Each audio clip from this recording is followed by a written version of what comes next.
नमस्कार दोस्तों, स्वागत है आपका आपके चैनल 91 चैनल पे। ठीक है, चलिए आगे देखते हैं। आज जो है हमारा इंट्रोडक्शन ऑफ कंप्यूटर का क्वेश्चन जो सेट है वो कौन सा है? ये 3 नंबर है। ठीक है, फिर अब देखिए इसमें जो पहला क्वेश्चन है, चलिए वो देखें। देखिए अभी तक हम लोगों ने इसके 2 सेट करा दिए हैं 25-25 क्वेश्चन के, और क्योंकि ये सारे सेट पहले ही बन गए थे, वरना आपको इसका पूरा 50 नंबर का एक पूरा सेट मिलता। क्योंकि ये क्वेश्चन पहले ही बन चुके थे, तो इसलिए इसमें अब कुछ चेंजेस भी नहीं हो सकते थे, तो इसीलिए जो है आपको 25-25 का ही सेट मिल रहा है। ठीक है, और जैसे ही ये सेट ख़त्म होता है, इसका एक सेट और बचा हुआ है, उसमें 40 क्वेश्चन है, वो मैं आपको कल प्रोवाइड करा दूंगा। उसके बाद आपको जितने भी आने वाले चैप्टर हैं उन सभी में क्या है 50-50 क्वेश्चन मिलेंगे।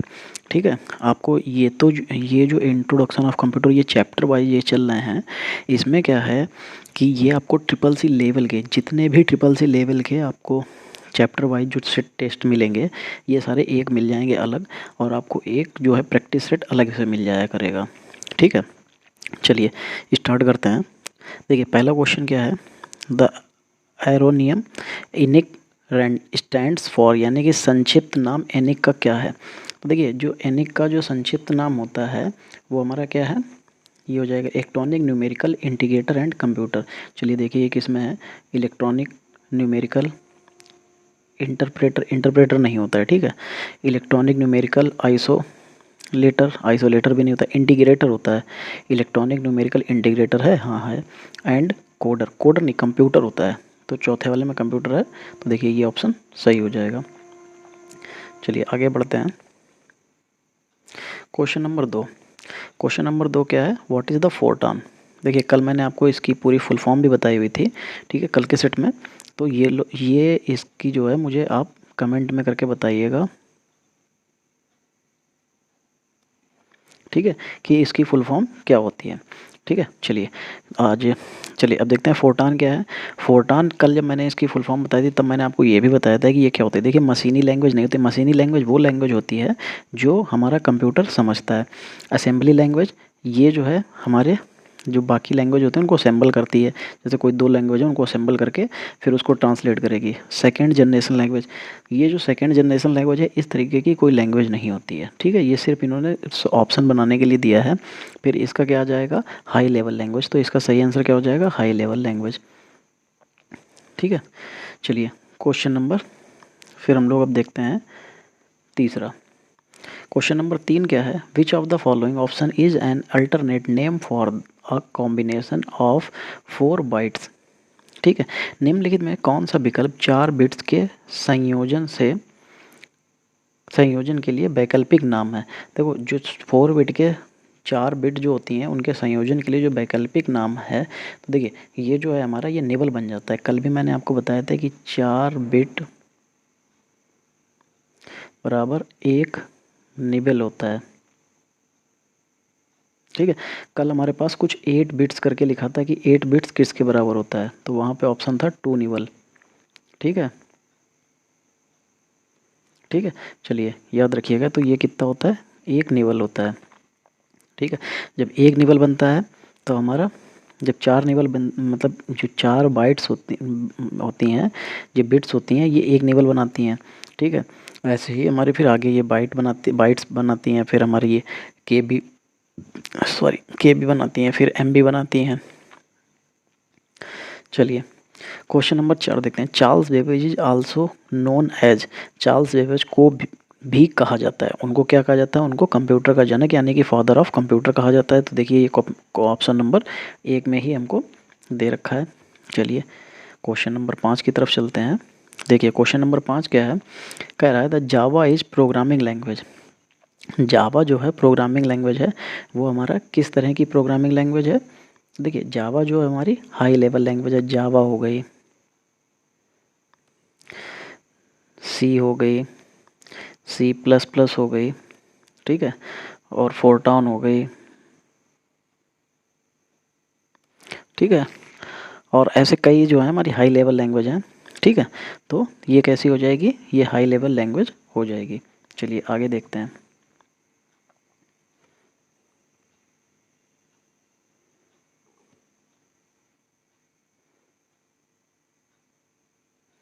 देखिए क्वेश्चन नंबर 6 क्या है।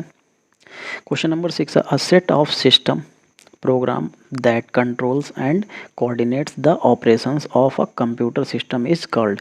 कंप्यूटर प्रोग्राम के संचालन को नियंत्रित और समन्वय करने वाला सिस्टम प्रोग्राम का एक सेट कहा जाता है। क्या कहा जाता है? जो इस तरीके का जो सेट होता है वो हमारा क्या कहलाता है? देखिए यूटिलिटी सॉफ्टवेयर ये हमारे कितने तरीके के होते हैं? ये हमारे 5 तरीके के होते हैं। जब मैंने जो अपना कंप्यूटर, आप मेरे चैनल पे जाइएगा, विजिट कीजिएगा, वहाँ पे आपको एक प्लेलिस्ट मिलेगी कंप्यूटर प्लेलिस्ट के नाम से। उसमें मैंने वहाँ पे ये इनको बहुत अच्छे से एक्सप्लेन किया हुआ है कि यूटिलिटी सॉफ्टवेयर क्या होते हैं।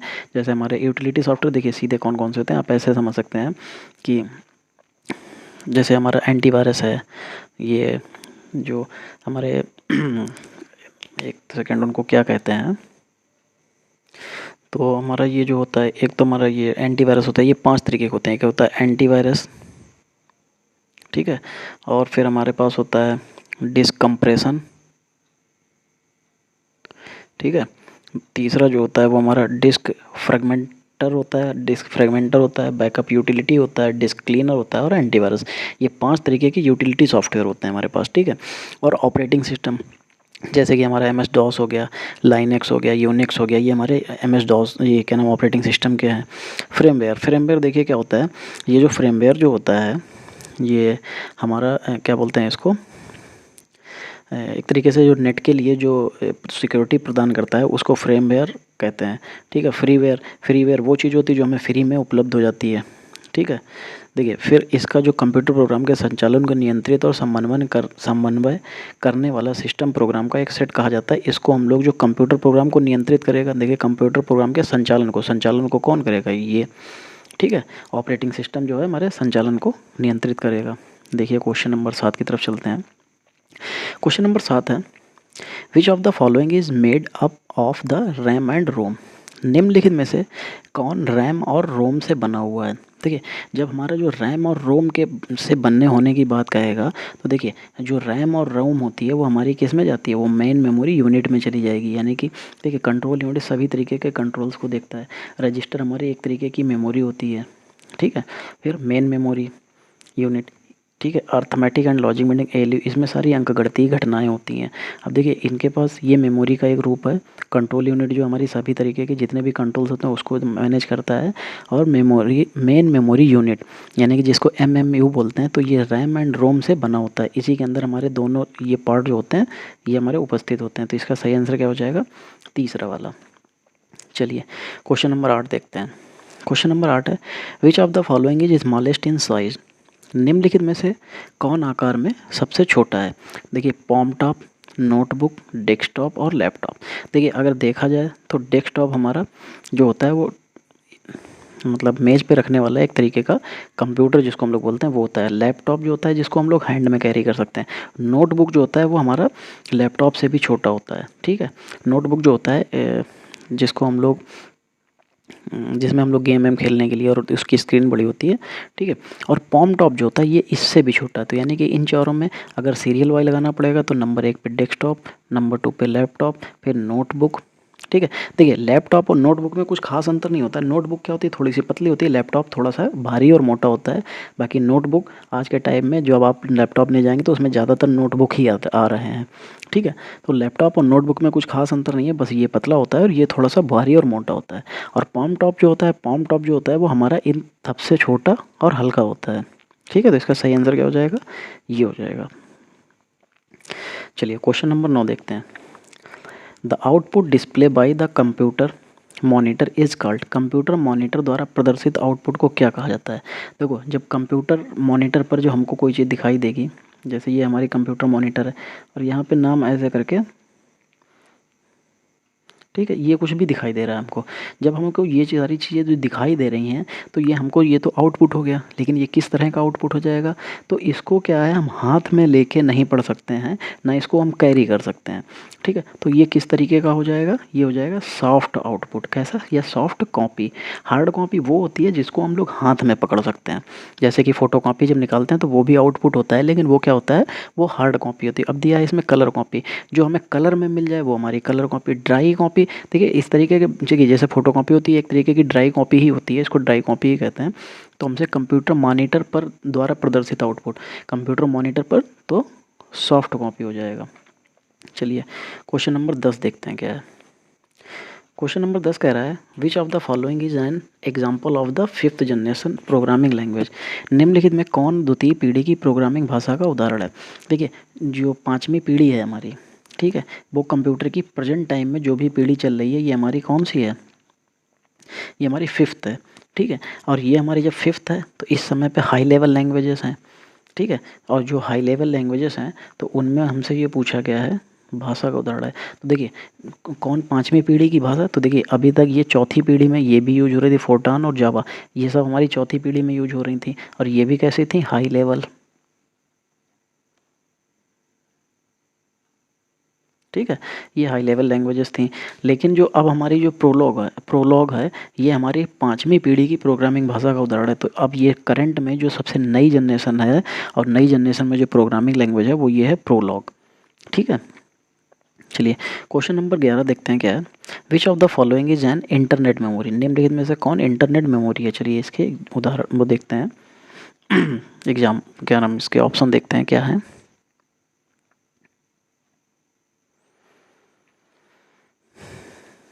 तो कौन कौन से हैं, सीडी है, हार्ड डिस्क है, पेन ड्राइव है या रैम। देखो मेमोरी का अगर पार्ट पूछा जाएगा तो देखो देखो सीडी भी हमारा मेमोरी का है, हार्ड डिस्क भी मेमोरी है, पेन ड्राइव भी मेमोरी है और रैम भी मेमोरी है। चलिए एक बार क्वेश्चन फिर से देखते हैं क्या पूछा था उसने।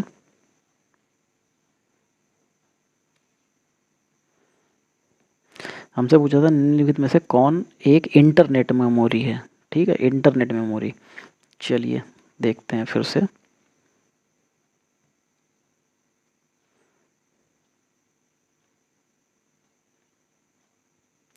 देखिए जो इंटरनेट मेमोरी है, तो देखिए जो इंटरनेट मेमोरी है उसको हम लोग देखिए सीडी मेमोरी ये हमारी सेकेंडरी मेमोरी थी, हार्ड डिस्क ये भी secondary memory, pen drive hard disk ये पेन ड्राइव जो है ये भी हमारी सेकेंडरी के लिए देखिए मैं यस लिख रहा हूँ, ठीक है। और जो रैम होती है ये हमारी प्राइमरी मेमोरी होती है और यही हमारी इंटरनेट के लिए भी ज़रूरी है। आपके फ़ोन में भी देखा होगा कि जितने अच्छे रैम का फ़ोन होता है आपका फ़ोन इतना ही फास्ट चलता है। तो इसका सही ऑप्शन क्या हो जाएगा, रैम। चलिए क्वेश्चन नंबर 12 देखते हैं। क्वेश्चन नंबर 12 क्या है, data stored in RAM gets when the computer power is turned off. RAM में संग्रहित डेटा जब कंप्यूटर की शक्ति बंद हो जाती है तब क्या होता है, तब क्या होगा। देखिए हमने क्या बताया था, रैम जो होती है ये क्या होती है, ये वोलेटाइल मेमोरी होती है, ठीक है। देखिए ये कैसी मेमोरी होती है, ये वोलेटाइल होती है, ठीक है, ये हमारी वोलेटाइल मेमोरी होती है, ठीक है। देखिए मेरी राइटिंग पे मत जाइएगा क्योंकि थोड़ा सा ये लिखने में भी अजीब सा हो जाता है, तो मेरी राइटिंग वैसे भी अच्छी नहीं है और यहाँ पे लिखने में थोड़ी सी दिक्कत की वजह से राइटिंग और गंदी हो जाती है। चलिए उसको इग्नोर करते हैं। तो सॉरी, तो जो रैम है हमारी वो किस तरीके की मेमोरी हो जाएगी, वो हो जाएगी वोलेटाइल मेमोरी। और जो वोलेटाइल मेमोरी होती है वो क्या होती है, लाइट जाने के बाद में जिसमें भी वो होती है वो पूरी क्या हो जाती है, ख़त्म हो जाती है, ठीक है, क्या हो जाती है, पूरी इरेज हो जाती है। और जो नॉन वोलेटाइल होती हैं उनके अंदर जो भी होता है ये ऐसे ऐसे करके जो भी होगा ये पूरा का पूरा बना रहता है। तो यानी कि हमसे पूछा गया जब रैम में संग्रहित डेटा जब कंप्यूटर की शक्ति बंद हो जाएगी तो क्या हो जाएगा, ख़त्म हो जाएगा। तो इन्वर्टेड बदलेगा नहीं, इरेज्ड हाँ ख़त्म हो जाएगा, डबल नहीं होगा, स्टोरेज भी नहीं होगा, क्या हो जाएगा, ख़त्म हो जाएगा, ठीक है। चलिए आगे देखते हैं। 13 नंबर देखिए क्या है, which of the following statement is false. इन निम्न कथनों में कौन सा गलत है। तो देखिए कौन से गलत हैं ये देखते हैं। Control unit directs the operation of the processor, ठीक है। और CPU has its own storage unit called registers. हाँ बिल्कुल सही है, सीपीयू के अंदर जो मेमोरी होती है उसको ही तो हम लोग जो है रजिस्टर कहते हैं। मैंने अभी पीछे भी बताया था कि रजिस्टर एक तरीके के मेमोरी का ही प्रकार होता है। और control unit direct the operation of the processor. हाँ कंट्रोल यूनिट जो है वो डायरेक्ट प्रोसेसर से ही प्रोसेस करती है, तभी वो सभी पे नज़र रख पाएगी, कंट्रोल कर पाएगी। फिर लिखा है RAM integrated parts of the CPU chip. उसने पूछा है रैम जो है वो सीपीयू का जो है इंटीग्रेटेड पार्ट होता है। हाँ ये जो है ये नहीं है, ये हमारा गलत हो जाएगा। कैसे, उसने गलत ही तो पूछा है। हाँ बिल्कुल सही, तो यही हो जाएगा हमारा। ठीक है, रैम जो होता है वो इंटीग्रेटेड पार्ट जो है सीपीयू का नहीं होता है। वो क्या होता है, वो मदरबोर्ड का पार्ट होता है। और जो मदरबोर्ड का पार्ट होता है, ये रैम में हम लोग क्या करते हैं, इसको लगा के हटा भी सकते हैं। और दूसरी सबसे बड़ी बात ये होती है कि इसको हम लोग बढ़ा भी सकते हैं और कम भी कर सकते हैं। ठीक है। E PROM is read and write memory, हाँ ये बिल्कुल सही होती है। Electronic programmable read only memory होता है। ठीक है, चलिए फिर आगे देखते हैं। क्वेश्चन नंबर 14 क्या है? क्वेश्चन नंबर 14 है, जो कि थोड़ा जूम कर लेता हूँ इसको। चलिए क्वेश्चन नंबर 14 क्या है? The removal of error from a program is called, किसी प्रोग्राम में त्रुटि को हटाने को कहा क्या जाता है? देखिए जो त्रुटि होती है, यानी कि जब भी कभी किसी तरीके की कोई खराबी आती है, उसको बोलते हैं बग।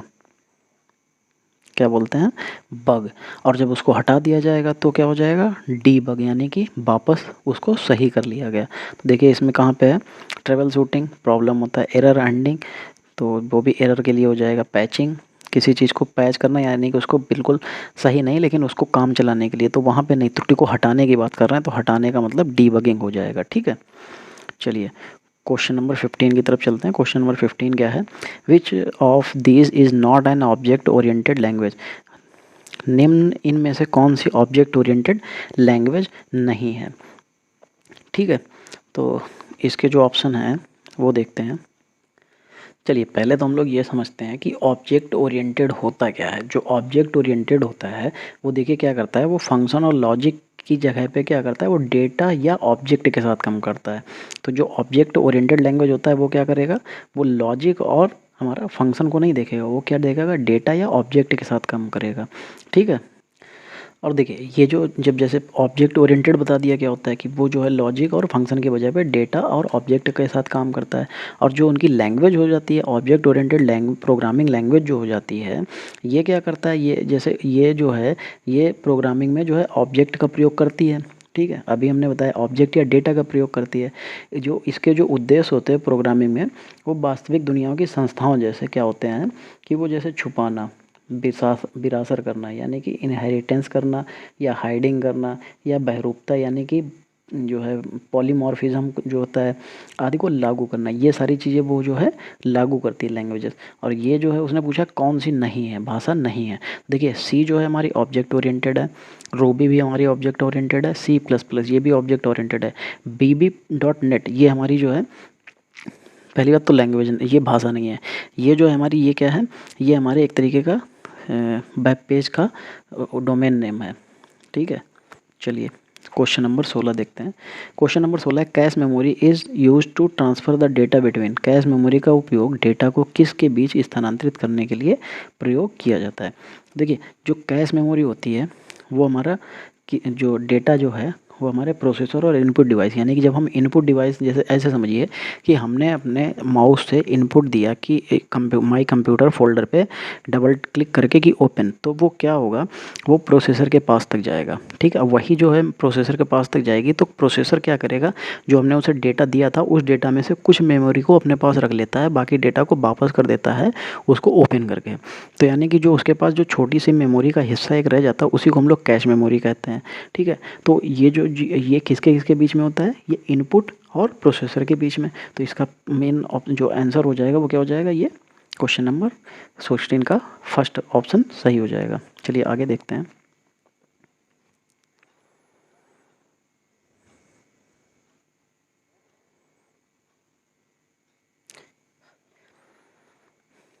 और देखिए अगर आपको ये पीडीएफ जो चाहिए, ये जो मैं करा रहा हूँ इसकी जो पीडीएफ चाहिए, तो वो आप मेरे टेलीग्राम चैनल से जाके इसको ले सकते हैं। और उसके बाद में आप जो है यहाँ पे पढ़िए, फिर उसके बाद इसको सॉल्व करिए अपने आप से बिना देखे।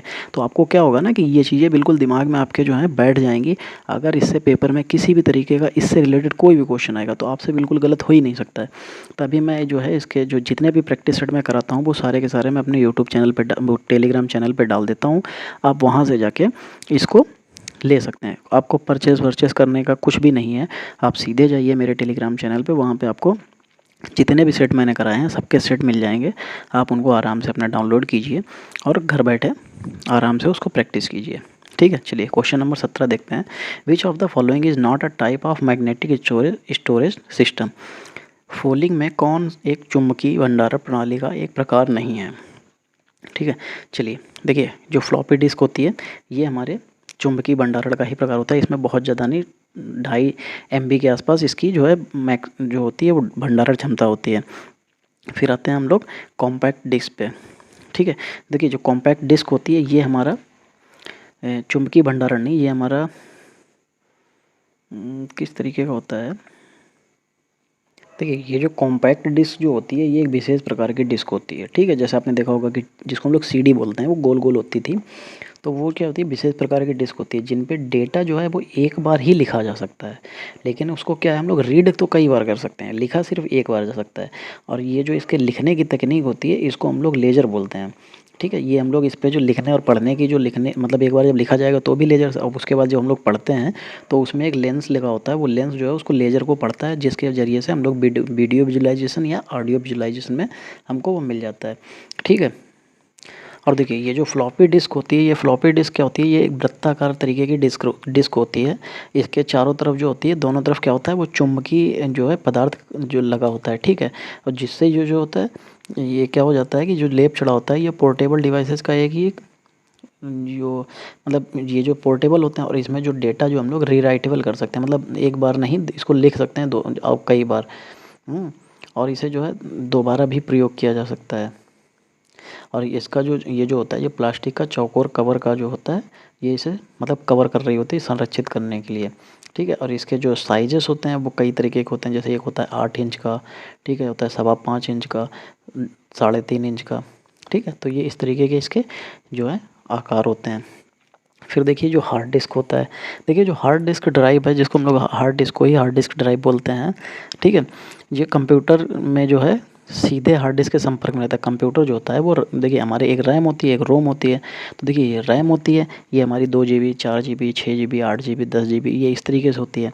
और जो हार्ड डिस्क होती है वो भी हमारे सीधे कंप्यूटर के संपर्क में रहती है। वो हमारी जो है 512 GB, 256 GB या 1 TB इस तरीके से होते हैं। ये हमारे जो हैं हार्ड डिस्क होते हैं, और इनकी जो क्षमता जैसी होती है, इनकी इसकी क्षमता काफ़ी बड़ी होती है। ठीक है, फिर देखते हैं मैग्नेटिक टेप जो होता है वो चुंबकीय टेप, इसको जो हम लोग चुंबकीय टेप भी कहते हैं। और जैसे ये था, ये पुरानी फाइलों को बैकअप लेने के लिए बहुत सुरक्षित और सस्ते साधन माने जाते थे पहले। ठीक है, लेकिन क्या होता था, ये चुंबकीय टेप थे ये बहुत धीमे होते थे, क्योंकि इसका जो सिक्वेंशियल था वो क्या था, जो है क्रमिक था, मतलब क्रम से ही चलेगा। आप ये नहीं कर सकते कि डायरेक्ट टाइमिंग लगा के आप 15 मिनट पे पहुंच गए, नहीं, आपको पूरा 15 मिनट चलाना पड़ेगा तब जाके आप 15 मिनट पे पहुंच पाओगे। या उसको आप जो है, पहले आपने देखा होगा डेग चलते थे, तो उनमें हम लोग बटन दबाते थे, वो फास्ट फॉरवर्ड मोड पे घूमता था वो दूसरे तरफ राउंड होके वो उस पर चला जाता था, तब हम लोग अगले वाले गाने पे पहुँचते थे। ठीक है, और इसमें जो डेटा लिखने और पढ़ने का कार्य होता है वो एक सिरे से दूसरे सिरे तक होता है। ठीक है, और इसको जो हम लोगों को जैसे मतलब चलाना होता था, जैसे पहले VCR चलते थे, तो पूरी कैसेट जब एक बार चल जाती थी पहले हम लोग उसको पेन डाल के वापस फिर से 0 पे लेके आते तब चला पाते थे। ठीक है, तो हमसे जो पूछा गया है तो इसका सही आंसर हो जाएगा चुंबकीय भंडारण प्रणाली का एक प्रकार नहीं है। तो देखो चुंबकीय प्रणाली नहीं है, कौन सी, ये नहीं है, क्योंकि ये कौन सी है, ये लेजर है। ठीक है, चलिए क्वेश्चन नंबर 18 देखते हैं। विच of the following is responsible for decline the priority in which process is allotted the CPU time. निम्नलिखित में से कौन सी उस प्राथमिकता को तय करने के लिए जिम्मेदार है जिसमें एक प्रक्रिया को CPU समय आवंटित करता है। ठीक है, आवंटित किया जाता है। देखिए ये शेड्यूलर होता है, इस सेमाफोर होता है, ऑपरेटिंग सिस्टम मैनेजर होता है, प्रोग्राम काउंटर होता है। देखिए जो हमारा ये जो प्राथमिकता को तय करने के लिए जिम्मेदार है वो प्रक्रिया CPU को समय आवंटित करती है। देखिए समय आवंटित वही करेगा जब हमारा शेड्यूल बना होगा। क्या होगा, शेड्यूल। अगर हम कह दें 9 बजे सुबह के, तो यानी कि 9 AM। ठीक है, तो ये क्या हो गया, ये एक तरीके का शेड्यूल हो गया। और ये किस में जाएगा, ये जाएगा तो शेड्यूलर में ही। ठीक है, तो इसका सही आंसर क्या हो जाएगा, शेड्यूलर। चलिए क्वेश्चन नंबर 19 देखते हैं। क्वेश्चन नंबर 19 है, the small pictorial representation of software on the screen is called. Screen पर सॉफ्टवेयर के छोटे सचित्र प्रतिनिधित्व को क्या कहा जाता है। देखिए जो छोटा, जो हमारे जो स्क्रीन पे जो छोटा सा एक वो दिखाई देता है, तो देखिए उसको हम लोग क्या कहते हैं, आइकॉन। जैसे हम लोग क्या कहते हैं कि माई कंप्यूटर के आइकॉन पर क्लिक करो। ठीक है, तो ये जैसे ये माई कंप्यूटर का आइकॉन हो जाएगा, तो ये क्या हो जाएगा, ये आइकन होता है। ठीक है, क्वेश्चन नंबर 20 देखते हैं क्या है। क्वेश्चन नंबर 20 है which among the following is not a colour specification format.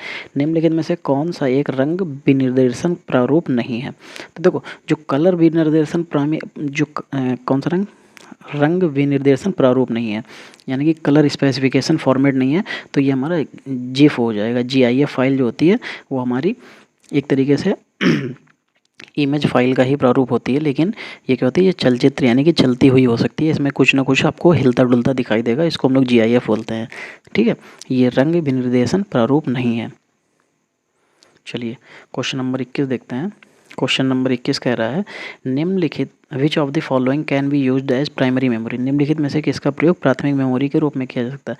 मैंने क्या बताया था, प्राथमिक मेमोरी जो होती हैं ये क्या होती है, इसको हम लोग कंप्यूटर से अलग नहीं कर सकते, और सेकेंडरी मेमोरी क्या होती है, हम लोग कंप्यूटर में अलग से लगा सकते हैं। तो देखिए कार्टेज टेप, ये जो टेप होते हैं ये एक मेमोरी का छोटा रूप होता है, इसमें बहुत ज़्यादा मेमोरी स्टोरेज नहीं होती, लेकिन हम लोग क्या है इसको अलग से भी लगा सकते हैं। हार्ड डिस्क आज के टाइम में आप किसी भी कंप्यूटर को यूज करने वाले के पास देख लीजिए, उसके पास हार्ड डिस्क ज़रूर होगी, क्योंकि अगर उसका कंप्यूटर का काम है तो हार्ड डिस्क में बैकअप रखता है। ऑप्टिकल डिस्क, जैसे अभी मैंने CD और ये DVD, ये सब क्या होते हैं, ये ऑप्टिकल डिस्क होते हैं। ठीक है, ये सब हमारे क्या हैं, ये सेकेंडरी मेमोरी के प्रारूप हैं। तो इसका देखते हैं ऑप्शन नंबर डी के, ऑप्शन नंबर डी है नन ऑफ दीज। हाँ, तो ये सारे के सारे हमारे क्या थे, सेकेंडरी मेमोरी के ऑप्शन दिए थे, यानी कि फर्स्ट प्राइमरी मेमोरी का कोई भी नहीं था। Question number 22 virtual memory is, virtual memory क्या है। देखिए जो वर्चुअल मेमोरी है वो जो है हमारी एक तरीके की जो है मेमोरी जो है वो स्वैपिंग के लिए यूज़ की जाती है, यानी कि part of main memory only used for swapping, मतलब आपस में आदान प्रदान करने के लिए जो है उसको यूज किया जाता है। तो इसका सही आंसर क्या हो जाएगा, ऑप्शन नंबर 1। चलिए क्वेश्चन नंबर 23 देखते हैं। Which is the part of the computer system that one can physically touch. Computer प्रणाली का वह कौन सा भाग है जिसे शारीरिक रूप से स्पर्श कर सकते हैं। देखिए जो सॉफ्टवेयर होता है हम लोग उसको देख पकड़ ही नहीं सकते हैं, ना छू सकते हैं। जो हार्डवेयर होता है उसी को छू सकते हैं। देखिए डेटा ऐसा कोई भी डेटा नहीं होता कंप्यूटर का जिसको हम लोग हाथ में पकड़ सकें। ऑपरेटिंग सिस्टम जैसे कि लाइनेक्स, MS-DOS, इनको सबको पकड़ सकते हो नहीं। हार्डवेयर, हाँ हार्डवेयर को सॉरी हार्डवेयर को हम लोग हाथ से पकड़ सकते हैं, चाहे वो हमारा CPU हो, चाहे मदरबोर्ड हो, कुछ भी। चलिए क्वेश्चन नंबर 24 देखते हैं। क्वेश्चन नंबर 24 है reusable optical storage will typically have the acronym. पुनः प्रयोज्य ऑप्टिकल भंडारण आमतौर पर परिचित होगा, तो वो किससे परिचित होगा। देखिए जो इस तरीके का जो होगा RW होगा। तो देखिए ये जो है पुनः प्रयोज्य यानी कि दोबारा से यूज करने वाले भंडारण आमतौर पर परिचित होगा, वो किससे होगा, RW का मतलब क्या होता है, रीराइटेबल, क्या हो जाता है, रीराइटेबल हो जाता है। ठीक है, यानी कि दोबारा से लिखने वाला, उसी को पुनः प्रयोज्य कह सकते हैं। बाइनरी नंबर सिस्टम में क्या आधार होता है। ये मैंने आपको पिछले भी सेट पेपर में, इसका सेट पेपर जो 1 था उसमें मैंने आपको बताया था। मैंने आपको अपनी जो पहले की कंप्यूटर की क्लास पढ़ी हुई है उसमें भी मैंने ये बताया था कि बाइनरी नंबर सिस्टम का जो आधार होता है वो हमारा 2 होता है। कौन कौन से 2 होते हैं, 0,1, यानी कि ये 2 आधार होते हैं बाइनरी नंबर सिस्टम के। ठीक है, चलिए आज की क्लास यहीं पे समाप्त करते हैं, और आपको अभी इसकी एक क्लास और बची हुई है, उसके बाद आपको सेकेंड चैप्टर में हम लोग चलेंगे। ठीक है, फिर सेकेंड चैप्टर से आपको जो है 50-50 क्वेश्चन के सेट पेपर मिला करेंगे। तो कोशिश यही रहेगी कि आपको हर बार 50 क्वेश्चन का ही एक सेट पेपर मिले, और बाकी अगर सब कुछ सही रहा और टाइम मैनेज सही रहा तो फिर उसके साथ में आपको एक प्रैक्टिस सेट भी कंप्यूटर का मिल जाया करेगा। साथ में आपको रीजनिंग का, हिंदी का और इंग्लिश का भी एक प्रैक्टिस सेट देने का प्लान कर रहे हैं। अगर टाइम सब कुछ सही रहा तो UP PCL के एग्ज़ाम तक आपको एक कंप्यूटर का, एक हिंदी का, एक रीजनिंग का और एक इंग्लिश का 4 सेट पेपर आपको, और GS का, यानी कि ये 5 सेट पेपर देने की बात कर रहे हैं। जितने आपके क्वेश्चन में, जो आपके पेपर में, जो एग्ज़ाम में क्वेश्चंस आएंगे उतने ही क्वेश्चंस देने का प्लान है। अभी उस पर वर्क चल रहा है, और आने वाले समय में आपको ये बहुत जल्दी ही मिल भी जाएगा। चलिए धन्यवाद।